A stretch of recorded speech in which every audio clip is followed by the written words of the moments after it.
Hey guys, tonight we're diving into a story that had me turning on every light in the house, and I still didn't feel safe. It's about an exorcist who was supposed to cast something out, but instead, he brought something in. I swear, by the time you reach the end, you might start questioning the people you invite into your home. You think your weird uncle is bad? At least he doesn't chant in Latin and whisper to your basement door. Before we start, make sure you subscribe, not because it helps the channel, though it does, but because if this story finds you later tonight, at least I'll know you're with me in the comments section. Hit that button like it's a holy seal. Now let's begin. It started with a phone call. My friend Ethan didn't usually believe in the supernatural. He was pragmatic, logical, the kind of guy who'd blame a flickering light on a faulty bulb. Not a ghost. But when his mother, Judith, started speaking in a language no one could identify, when she stopped sleeping, when mirrors in their house began fogging up even without moisture, even Ethan admitted something was wrong. The family priest had tried to help, but after one visit, he never came back. His voicemail said, "Simply don't call me about that woman again." So Ethan turned to the internet. That's where he found Father Marrow, or rather, that's what the man called himself. He arrived on a Sunday morning. The weather was gray, the kind of sky that presses down on your skin. Father Marrow was tall, too tall, his coat too long, his eyes not tired, but distant, like he was already halfway in another world. He carried a black case that clinked when it moved, but when he placed it on the table, it made no sound at all. He didn't smile, didn't ask to sit, just walked to Judith's room and closed the door behind him. I heard nothing. No screams, no Latin, no prayers. 20 minutes later, he came back out. Sweat beaded on his forehead, and something dark had stained the cuffs of his shirt. He looked Ethan straight in the eyes and said, "It's done." At night, Judith slept peacefully for the first time in weeks. But Ethan didn't, because at 2:13 a.m., something knocked on his window. His bedroom was on the second floor. He told me all this the next morning, over coffee, trying to laugh it off. Maybe it was a bird, he said, but his hands trembled. I wanted to believe him, but something about that detail, 2:13 a.m., stuck with me. Why not 20 or why the 13? The next night, it happened again. A knock. Same time. Same rhythm. 3 short. 2 long. Almost like a code. Ethan didn't open the curtains. He just sat there, clutching his phone, watching the seconds tick by until the digital clock flipped to 2:14. And then, silence. He tried to call Father Marrow. The number was disconnected. He tried to Google him again. The website was gone, but his mother was better. Talking again, eating, watching TV, almost like herself almost. Except she never blinked. Seriously, I stayed over one night, just to see for myself. She sat on the couch with a blanket over her lap, watching old black and white sitcoms. And she didn't blink. I timed it, 10 minutes. And when I whispered to Ethan, she hasn't blinked once. She turned to me slowly and said, "You just don't notice." Her voice didn't match her lips. That night, I slept with my coat on, just in case I needed a run. But Ethan was unraveling. Every night at 2:13 he heard the knocking. And it wasn't just the window anymore. It was the closet, the bathroom door. Even once, from inside the refrigerator, he started drawing symbols. Not like pentagrams or anything, they were circular, like spirals with tiny notches. He said he didn't know why, that his hand just moved. He didn't even remember picking up the pen. One morning, he woke up with one drawn on his stomach. It was burned into his skin. He swore it wasn't there the night before. At that point, I begged him to leave the house. He tried, packed his bags, took his mom, drove to a hotel. They only made it 4 miles.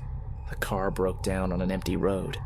When he opened the hood, inside wasn't an engine. It was dirt. Damp, black dirt, with tiny bones buried inside. He turned around to scream at his mom, but she was gone. Just the passenger door, swinging in the wind. He drove back on foot. And when he got home, she was sitting on the couch again, still watching the same show, Still not blinking, still smiling. Ethan started to record everything. He placed a camera facing the front door, another in the hallway outside his bedroom, and one more in his mother's room. He set them up not to catch ghosts, but to prove he wasn't losing his mind. Because every night now, something new happened. Not just knocks, but voices. Whispers. Long, drawn-out breaths. Once, a giggle that sounded too young to belong in a house full of adults. The next morning, he played back the footage. The hallway camera caught it first. At 2:13 a.m. Exactly. The light in the hallway dimmed, not flickered, dimmed, as if something massive passed in front of it. Then, a figure appeared at the edge of the screen, not walking, gliding. Its arms hung too low, almost dragging on the floor. Its head was tilted back unnaturally far, like it was sniffing the ceiling. And then, it stopped, turned slowly, and looked directly into the lens. The screen went black. The front door camera picked up nothing until Ethan leaned in and noticed something odd. The timestamp jumped. At 2:12:58, all was normal. Then it skipped to 2:14:07. 1 minute and 9 seconds gone. He played it again, slowed it down, tried editing software, but that minute, it was gone from the file. Erased, no, devoured. Then came the camera in his mother's room. At 2:13, she was lying in bed. At 2:13 and 10 seconds, she was sitting upright, eyes wide open. At 2:13 and 20 seconds, her mouth opened, wide, too wide. Her jaw unhinged like a snake. Something black leaked out. Not smoke, not shadow. Something thick, like liquid void. It flowed upward, against gravity, into the corner of the ceiling. Then her head turned 90 degrees to face the camera without moving her shoulders. She whispered something. Ethan played it back a dozen times, slowed it down. The words were, "You invited him in."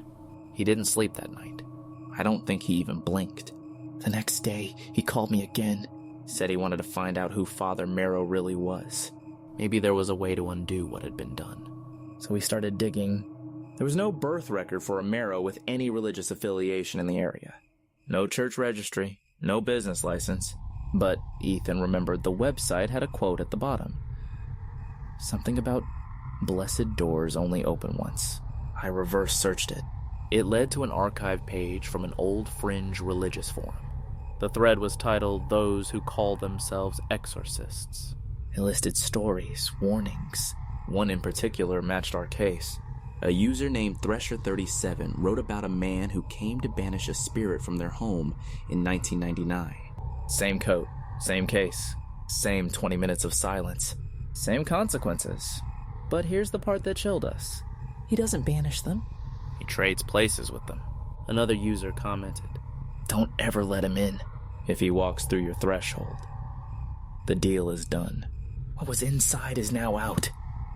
And what's worse is now in." We stared at the screen in silence. Then Ethan's phone rang.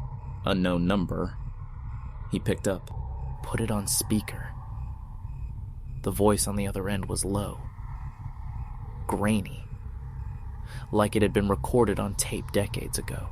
It said, "You invited him in. He thanks you." Click. We sat frozen. My hands were ice. Ethan didn't say anything. But I saw his reflection in the laptop screen, and I swear, for a second, his reflection smiled while he didn't.